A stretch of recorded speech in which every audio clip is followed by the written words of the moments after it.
A gente pode falar um pouquinho dos conceitos básicos de UX e explicar de modo geral quais são as principais funções de um profissional da área. Então, se você puder falar para a gente, afinal, o que é UX, para você qual que é a importância, qual a diferença entre o UX e o UI e como migrar para a área de UX.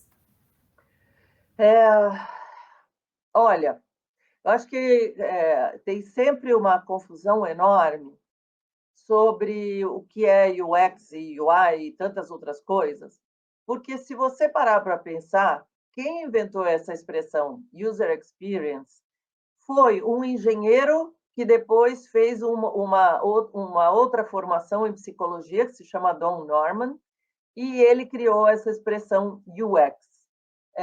User experience é tudo, como diz Don Norman. Por quê? Porque quando você experimenta algo, quando você está vivenciando algo... Gente, eu estou coçando meu nariz porque tem pelo de gato em quantidades absurdas voando pela minha casa. Então, vocês me perdoem. Eu tenho 3 gatos, eles já apareceram aqui. Então, vocês me perdoem eu estar me segurando, porque está cheio de pelo de gato para tudo que é lado.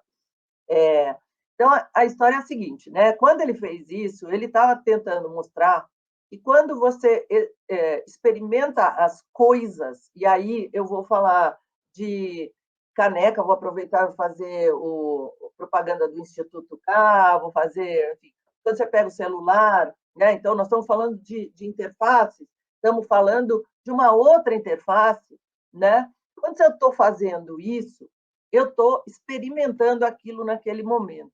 E a minha experiência é uma experiência única, porque ela depende da minha memória sobre essas experiências. Recentemente, numa conversa com amigos, estava em pleno churrasco, eu já tinha tomado, acho que uma caipirinha, mas eu ainda estava ouvindo o que o povo estava falando. Aí o povo assim, não, porque iOS é melhor do que Android, porque eu gosto mais disso, eu gosto mais daquilo. Eu falei, gente, para de brigar, porque não tem melhor ou pior. O que tem é um modelo mental, um jeito de gostar das coisas, de processar as coisas, e outro modelo mental que é de outro jeito. Eu sou uma pessoa criativa, caótica, em alguns momentos. Eu preciso de iOS, eu preciso de total liberdade. Eu não consigo viver com um monte de regrinha que está no Android. Eu uso o Android, eu faço o que tem que fazer, mas para mim é um sofrimento gigantesco, tá certo? Porque tem umas regras ali, e são umas regras diferentes, elas são menos intuitivas para o meu jeito de pensar. Então, quando a gente fala de UX, a gente está falando de entender isso e de proporcionar interações, porque aqui, aliás, aqui e aqui, né? Vou pegar os dois. Aqui e aqui, eu tenho 2 interações diferentes. E o que a gente realmente faz como profissional de UX é criar interações com a intenção de experiências. Tá? É isso que a gente faz. E aí, vamos para a história do UX e UI. Quem é que inventou o UX e UI? Quem não tinha a mais vaga ideia do que é UX e nem muito menos do que é o UI. Inventou de colocar tudo junto, porque não sabe o que é, fica mais fácil botando tudo junto, né? O UX, como profissão, é um grande guarda-chuva, né? Onde eu tenho, no início, eu tenho que ser muito bom, preciso fazer pesquisa, então, o chamado UX Research generativo, para gerar ideias.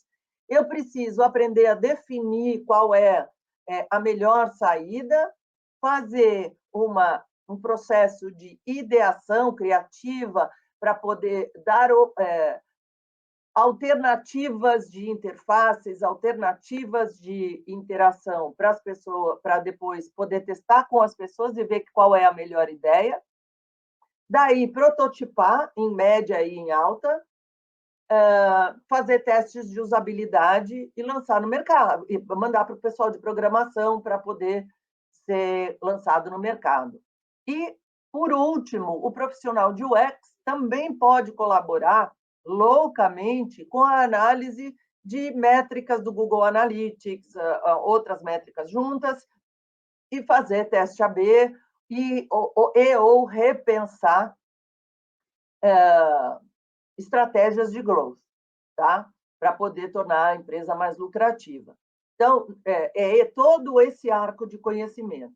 A diferença de UX e UI é que, se eu parar para pensar, estou contratando um UX e eu olhar boa parte das descrições estão calcadas em eu saber criar uma boa arquitetura de informação. Mas como arquitetura de informação ficou démodé, porque as pessoas adoram palavrinhas novas para poder parecer que ficou moderno, na verdade, esse profissional de UX é um profissional de arquitetura de informação, um cara que entende bastante de interação, entende bastante das ferramentas de prototipação. E aí você tem a pessoa de UI, que é uma pessoa que vai trabalhar os aspectos gráficos e as escolhas gráficas dessas interações dentro da tela. Então, detalhe, hoje as ferramentas de prototipação, elas são tão sofisticadas que elas permitem que o profissional de UX seja também o profissional de UI, onde essa parte gráfica está junta. Então, essas duas coisas se juntam, faz sentido, mas deveria ser profissional de arquitetura de informação e um profissional de user interface, onde tem uma série de escolhas de microinterações acontecendo ali. E a pessoa não sossega, vive dando aula, né? Muito legal, Amires. Eu acho que a gente colocou uma enquete, né, nas nossas redes sociais, para o pessoal, para as meninas responderem, né, o que mais interessa dentro de UX. E aí, se você puder falar um pouquinho, você já deve, né, já mencionou alguns pontos, mas o mais votado foi usabilidade, com 54%, depois design, com 21%, performance com 18% e navegação com 7%. E a gente teve um número significativo de votos, foram mais de 470 votos. Então, se você puder falar dessas 4 frentes um pouquinho mais. Ok. Lembrem-se que os softwares foram criados num momento em que a tecnologia era razoavelmente lenta, né, desconhecida e criada de engenheiros para engenheiros, né? Então, para entender por que usabilidade se tornou tão importante. Eu me lembro de ter pego os primeiros softwares de edição de texto e de edição de planilha. E uma das coisas que era, assim, de chorar lágrima de sangue, gente, era que não existia o botão de editar, né? Vou retornar e editar o texto, e que quando você fazia alguma coisa errada, você precisava começar do zero de novo. E às vezes você estava lá numa planilha fazendo colocando uma fórmula e você errava um caractere da fórmula e você tinha que começar tudo de novo, porque não tinha jeito de consertar. Então, obviamente, isso gerava um nível de ansiedade e frustração e tornava muito difícil ir para o mercado amplo, né? Porque se é de engenheiro para engenheiro, não de engenheiro para humanos, fica muito complicado. E nisso apareceram essas técnicas de testar. Ela nasce de um ISO, que é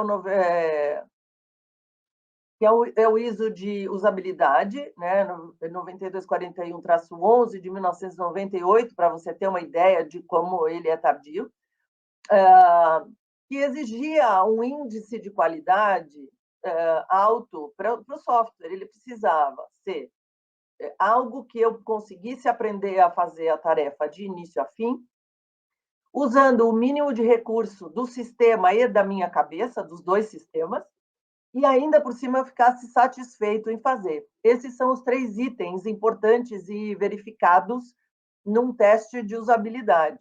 Um teste de usabilidade feito até o início dos anos 2000, quer dizer, né, 2000 e pouco, e ainda hoje, quando se trata especificamente de software de produtividade, é sempre visto como algo para tornar a pessoa mais rápida na execução de alguma coisa.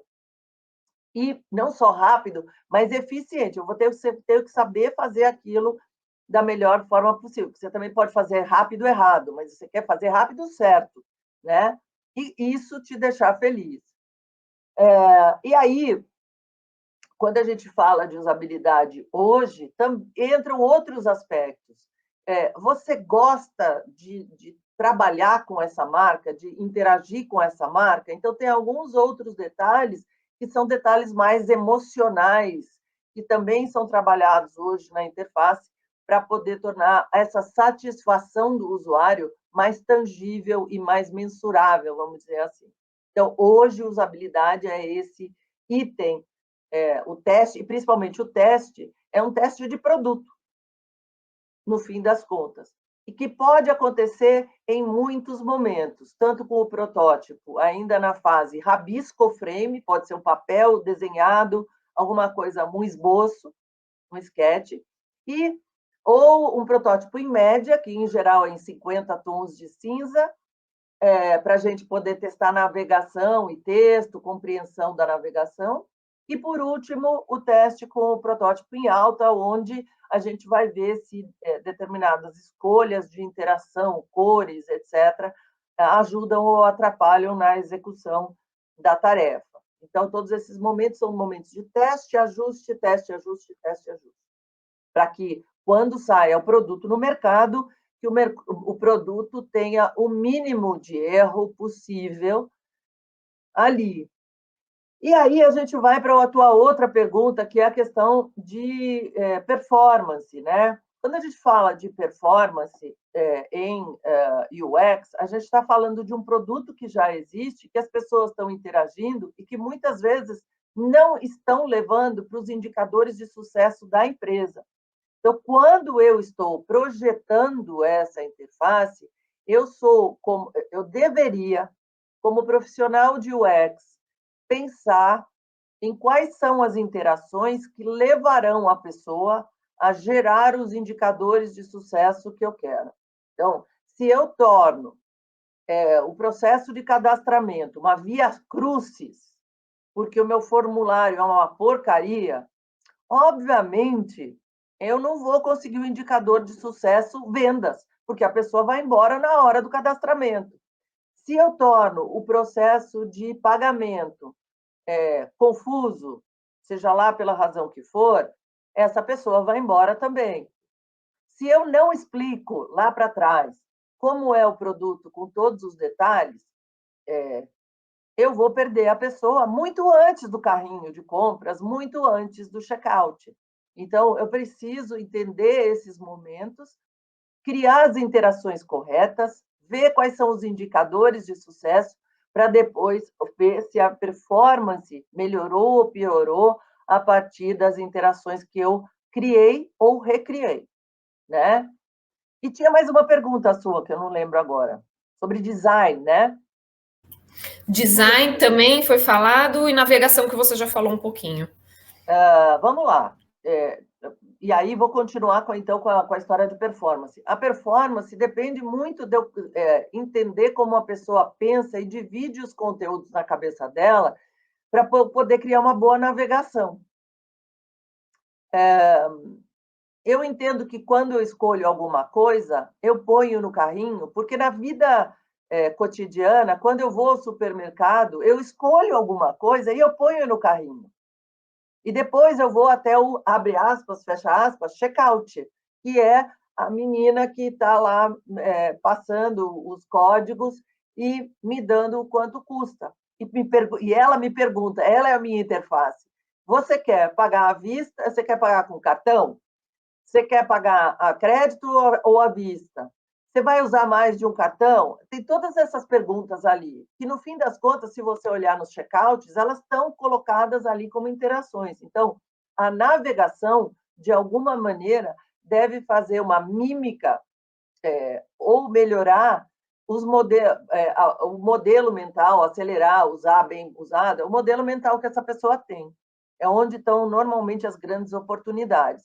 O que se percebia antes de ter esse tipo de pensamento é que havia umas imposições do pessoal de engenharia da computação sobre como a gente deveria agir. Uma imposição, né, que foi uma imposição ótima, mas que precisou ensinar, então tinha até uma telinha para ensinar, é o movimento de Pinch, que é o movimento de abrir a imagem. Esse movimento não existe na nossa vida. Quando a gente pega, deixa eu pegar aqui, quando eu pego um livro, por exemplo, que tem uma imagem, eu jogo jogo a minha cara para perto, vou olhar, etc. E quando eu viro um livro, eu faço este movimento, né? As folhas de um livro. Na internet, eu dou vai para frente, né? Então, são movimentos aprendidos.